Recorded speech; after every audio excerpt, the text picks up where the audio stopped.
అందరికీ నమస్కారం. Welcome back to Vamsi Bhavani. In case మీరు లాస్ట్ వీడియో మిస్ అయ్యి ఉంటే, నేను 4 పార్ట్స్‌లో బీటెక్ 4 ఇయర్స్‌లోని ప్రతి ఇయర్‌కి సంబంధించిన టిప్స్ షేర్ చేస్తున్నాను. ఆ టిప్స్ మీరు ఫాలో అవుతే రైట్ టైంలో రైట్ థింగ్స్ చేసి ఫైనల్ 4 ఇయర్స్ తర్వాత మంచి అవుట్‌కమ్ పొందుతారు.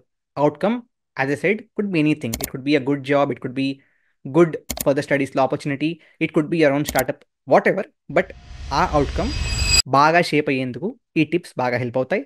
So in case if you want to watch first year road map, already video మన ఛానల్లో ఉంది. Go watch it out. ఈ వీడియోలో I will cover more around second year. Okay, let's get started. ఇంకా like కానీ subscribe కానీ చేయకపోతే మీరు ఎవరి కోసం వెయిట్ చేసినా వాళ్ళ కోసం వెయిట్ చేయక్కర్లేదు. వెళ్ళి సబ్స్క్రైబ్ చేసేసుకోండి. ఓకే, వాళ్ళు కూడా వచ్చి చేసుకుంటారు. No I'm just kidding, but subscribe చేసుకోండి. Okay, no coming to the tips. First things first, మీకు ఈ సెకండ్ ఇయర్లో కోర్ సబ్జెక్ట్ స్టార్ట్ అయిపోతాయి కదా. So among all 4 years core subjects, మంచి సబ్జెక్ట్స్ ఎక్కువగా సెకండ్ ఇయర్లో ఉంటాయి. సో సెకండ్ ఇయర్లో మీరు మీ స్టడీస్ మీద ఫోకస్ బాగా చేయండి. ఇన్ఫాక్ట్ అంటే సెకండ్ ఇయర్లో సిజిపిఏ ఫోకస్ చేయండి. అంటే ఫస్ట్ ఇయర్లో సిజిపిఏ ఎక్కువ ఫోకస్ చేయాలి.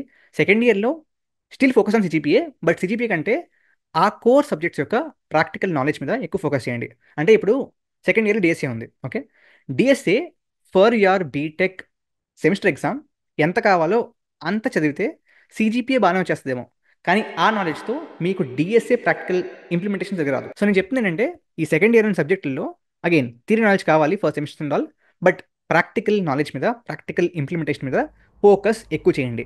And I'm not confining this discussion to CSC, right? CSC అవ్వచ్చు, ఈసీఈ అవ్వచ్చు, మెకానికల్ అవ్వచ్చు, ఏరోస్పేస్ అవ్వచ్చు, వాట్ ఎవర్ ఇట్ ఈస్.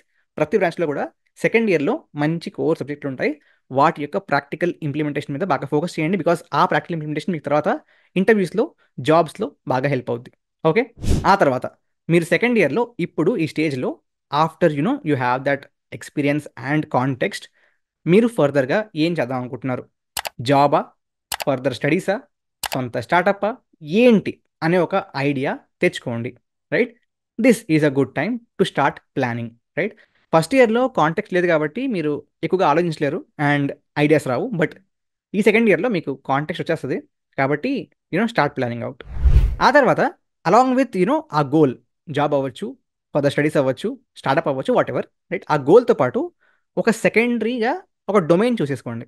అంటే job could be in web development, job could be in data science, job could be in AI, job could be in XYZ, what ever. Right, startup could be in what ever domain. Right, further స్టడీస్లో again మీరు gate ద్వారా వెళ్దాం అనుకుంటున్నారా, అబ్రాడ్లో మాస్టర్సా, different thing. Right, వీటన్నిటితో పాటు what I'm train to say is, మీ technical డొమైన్లో ఒక డొమైన్ని చూస్ చేసుకోండి. అంటే ఈసీఈలో it could be like you'll have embedded ఒకటి, ఇలా ఒకటి, వీఎల్ఎస్ ఒకటి, ఇలా డిఫరెంట్ డొమైన్స్ ఉంటాయి. సిఎస్సిలో you'll have problem web development ఒకటి, డేటా సైన్స్ ఒకటి, అలా కొన్ని డొమైన్స్ ఉంటాయి కదా. అలా వాటిలోంచి ఒక డొమైన్ని చూస్ చేసుకోండి అంటున్నాను. ఓకే, అండ్ మోస్ట్లీ బ్రాడ్ లెవెల్లో డొమైన్స్ అనేవి 2 పార్ట్స్గా డివైడ్ అవుతాయి. ఒకటేమో డెవలప్మెంట్ డొమైన్స్, ఇంకొకటేమో research domains. Right, if you are choosing research domains, మీరేం చేస్తారంటే మీ బ్రాంచ్ ఫ్యాకల్టీస్ గురించి రీసెర్చ్ చేయండి. అంటే రీసెర్చ్ అంటే తెలుసుకోండి. ఓకే, మీ కాలేజ్ వెబ్సైట్లో మీ బ్రాంచ్ ఫ్యాకల్టీస్ గురించి ఇన్ఫర్మేషన్ ఉంటుంది. వాళ్ళ యొక్క ప్రొఫైల్ ఏంటి, వాళ్ళ ఏరియా ఆఫ్ ఇంట్రెస్ట్ ఏంటి, వాళ్ళు ఎక్కడ ప్రస్తుతానికి ఏ డొమైన్లో ప్రస్తుతానికి రీసెర్చ్ చేస్తున్నారు ఆర్ ఫర్దర్గా స్టడీ చేస్తున్నారు, అవన్నీ కూడా ఇన్ఫర్మేషన్ మీకు వాళ్ళ గురించి వాళ్ళ ప్రొఫైల్లో వెబ్సైట్లో ఉంటుంది. So based on that, let's say నాకు మెషిన్ లెర్నింగ్ అంటే interest, I want to choose that as my secondary domain, ఒక డొమైన్గా దాన్ని తీసుకుందాం అనుకుంటున్నాను. రైట్, ఆ డొమైన్లో వర్క్ చేస్తున్న ఫ్యాకల్టీస్ని రీచ్ అవుట్ అయ్యి వాళ్ళతో వర్క్ చేసేందుకు ట్రై చేయండి. దానివల్ల నంబర్ 1 ఎక్స్పీరియన్స్ వస్తుంది, నంబర్ 2 వాళ్ళు ఏదైనా వర్క్ చేస్తూ ఉంటే దాంట్లో మీరు కాంట్రిబ్యూట్ చేయొచ్చు, అండ్ మీ లెక్క బాగుంటే వాళ్ళు పబ్లిష్ చేసే రీసెర్చ్ పేపర్స్లో మీ పేరు కూడా వాళ్ళు పెట్టే అవకాశం ఉంటుంది. అంటే కొన్ని కేసెస్లో కటప్ లాగా పొడిచేయచ్చు. That's what happened with me especially in 1 case, but అన్ని కేసెస్లో అలా అవ్వకపోవచ్చు. సో ఇఫ్ యూర్ లక్కీ, మీ పేరు కూడా దాంట్లో పబ్లిష్ అవ్వచ్చు. సో బేస్డ్ ఆన్ దాట్ మీకు ఒక మంచి ఐడియా వస్తుంది అండ్ కనెక్షన్లు ఏర్పడతాయి అండ్ ఆపర్చునిటీస్ అన్లాక్ అవుతాయి. So do that.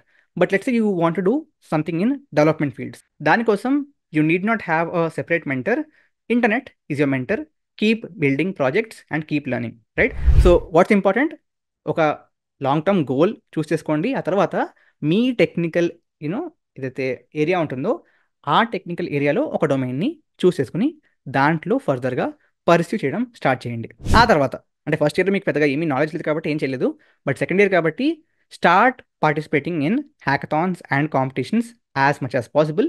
Experience build అవుతూ ఉంటుంది. అండ్ ఈ మధ్యన కంపెనీస్ కూడా కావాల్సింది ఆ ఎక్స్పీరియన్సే. See internship or whatever it is, experience is experience. If you're trying to build something that's real world scenario use case, దానికి వాల్యూ ఎక్కువ ఉంటుంది. And that's what are tested in competitions and hackathons. కాబట్టి దాంట్లో participate చేస్తుండండి. And ఈ హ్యాకథాన్స్కి, కాంపిటీషన్కి మీకు team కావాలి. ఆ team కోసం చూస్ లైక్ మైండెడ్ పీపుల్. ఇక్కడ ఒక బిగ్ మిత్ ఏంటి అంటే, హ్యాకథాన్స్ ఆర్ కాంపిటీషన్స్లో టీమ్స్ ఫామ్ చేస్తున్నప్పుడు చాలామంది వాళ్ళ ఫ్రెండ్స్ని టీమ్మేట్స్గా పెట్టుకోవాలి అనుకుంటారు. అండ్ ఫ్రెండ్స్తోనే టీమ్ని ఫామ్ చేసుకుంటారు. ఫ్రెండ్స్ అండ్ ఆ లైక్ మైండెడ్ పీపుల్ ఒకటే అవ్వాల్సిన అవసరం లేదు. Friends are friends. ఏదో ఆడపిల్ల ఏడపిల్ల జోక్లా ఉంది, బట్ చాలా సింపుల్. నా ఎగ్జాంపుల్ ఇస్తాను. నా కేసులో నాకు పర్సనల్గా మెషిన్ లెర్నింగ్ మీద ఫోకస్ ఉండేది. అది నేర్చుకునేవాడిని, అది దాంట్లో చేసేవాడిని. అండ్ నా ఫ్రెండ్ ఏమో he was into astrophysics, advance physics, దాంట్లో ఎక్కువగా ఫోకస్ చేసేవాడు. సో తను నా ఫ్రెండ్ కాకుండా పోడు. బట్ అలా అని నేను తనతో హ్యాకథాన్లో పార్టిసిపేట్ చేయలేను. నాలాగే మెషిన్ లెర్నింగ్ అంటే ఇంట్రెస్ట్ ఉన్న వాళ్ళు, హ్యాకథాన్స్ అంటే ఇంట్రెస్ట్ ఉన్న వాళ్ళు, వాళ్ళతో కలిసే నేను టీమ్ని ఫామ్ చేయాలి, రైట్? సో అది నేను చెప్పేది. ఫ్రెండ్స్ అండ్ ఈ లైక్ మైండెడ్ పీపుల్ గ్రూపు సెపరేట్గా ఉంటాయి, ఉండాలి కూడా, తప్పేం లేదు, రైట్? సో వీళ్ళని వెతకండి అండ్ వీళ్ళతో టీమప్ అయ్యి ఈ కాంపిటీషన్స్ అండ్ హ్యాకథాన్స్ పార్టిసిపేట్ చేస్తూ ఉండండి. ఆ తర్వాత సెకండ్ ఇయర్లో మీకు ఎంఎన్సీస్లో ఇంటర్న్షిప్స్ రావడం చాలా కష్టం. కాబట్టి సెకండ్ ఇయర్లో అకాడమియాలో, ఐఐటీస్లో, ఎన్ఐటీస్లో, మంచి మంచి కాలేజెస్లో ఇంటర్న్షిప్స్ని తెచ్చుకోవడానికి ట్రై చేయండి. చాలా వేస్ ఉన్నాయి. నెంబర్ 1 ఈజ్ వాళ్ళే మీకు ఓపెనింగ్స్ ఇస్తారు, అప్లై చేసేయండి. నెంబర్ 2 ఈజ్ చాలా చెప్పాను, వాళ్ళ కాలేజ్లో ఉన్న ఫ్యాకల్టీస్ యొక్క ప్రొఫైల్స్ వెతికి, వాళ్ళ ఇంట్రెస్ట్ని వెతికి, వాళ్ళ ఈమెయిల్ ఐడీస్కి మీకు కూడా అదే ఇంట్రెస్ట్ ఉంది, నాకు మీ కింద పనిచేసే ఆపర్చునిటీ ఇవ్వండి అని చెప్పి ఒకవేళ మీరు మెసేజ్ చేస్తే 10 మందికి చేస్తే దాంట్లోంచి 2-3 మీకు లక్ బాగుంటే రిప్లై ఇవ్వచ్చు. దాని ద్వారా కూడా మీకు ఇంటర్న్షిప్స్ వస్తాయి. వే నెంబర్ 3 ఏంటంటే, ఈ మధ్యనే కాదు, సో ఎప్పటి నుంచో ఈ ఐఐటీస్, ఎన్ఐటీస్లో చాలా క్లబ్స్ ఉంటాయి కదా, ఆ క్లబ్స్లో వాళ్ళు మల్టిపుల్ కాంపిటీషన్స్ కనెక్ట్ చేస్తూ ఉంటారు. It could B inter college, intra college. So వాటిలో మీరు పార్టిసిపేట్ చేసినప్పుడు వాళ్ళు వాళ్ళ కాలేజ్లో ఇంటర్న్షిప్ ఆపర్చునిటీస్ కూడా ప్రొవైడ్ చేస్తారు. So in that way also you can get internship opportunities. But second ఇయర్లో ఇఫ్ పాసిబుల్ ట్రై చేయండి యాజ్ మచ్ as పాసిబుల్ ఏదో ఒక అకాడమీలో ఇంటర్న్షిప్ ఆపర్చునిటీ వచ్చేలా చూసుకోండి. Okay, one final and important, very important tip for second years. First ఇయర్లో గుర్తుందా మీకు చెప్పాను ఫ్రెండ్స్ అని చెప్పి, అది చాలా ఇంపార్టెంట్. సెకండ్ ఇయర్లో చాలా ఇంపార్టెంట్ ఏంటి అంటే, second year is the time where మీకు డిస్ట్రాక్షన్స్ హైయెస్ట్ ఉంటాయి. అంటే అందరికంటే ఎక్కువ డిస్ట్రాక్షన్స్ మీకు సెకండ్ ఇయర్లోనే ఉంటాయి. థర్డ్ ఇయర్ కల్లా మీకు ఒక రియాలిటీ చెక్ వచ్చేస్తుంది, కాబట్టి అక్కడ ఉండవు. సెకండ్ ఇయర్లో చాలా ఎక్కువ డిస్ట్రాక్షన్స్ ఉంటాయి. నెంబర్ 1 మేజర్ డిస్ట్రాక్షన్ ఏంటో తెలుసా? ఈగో, ఆర్ సీనియర్స్ అయిపోయాము ఇప్పుడు, మనకంటే వీళ్ళంతా చిన్నోళ్ళు, ఆర్ ఈ యాటిట్యూడ్ వచ్చేస్తుంది అనమాట. సో దానివల్ల క్లాసెస్కి వెళ్ళరు, ఫ్యాకల్టీస్ అంటే రెస్పెక్ట్ తగ్గిపోద్ది, వాళ్ళు ఏంటారు అనిపిస్తుంది.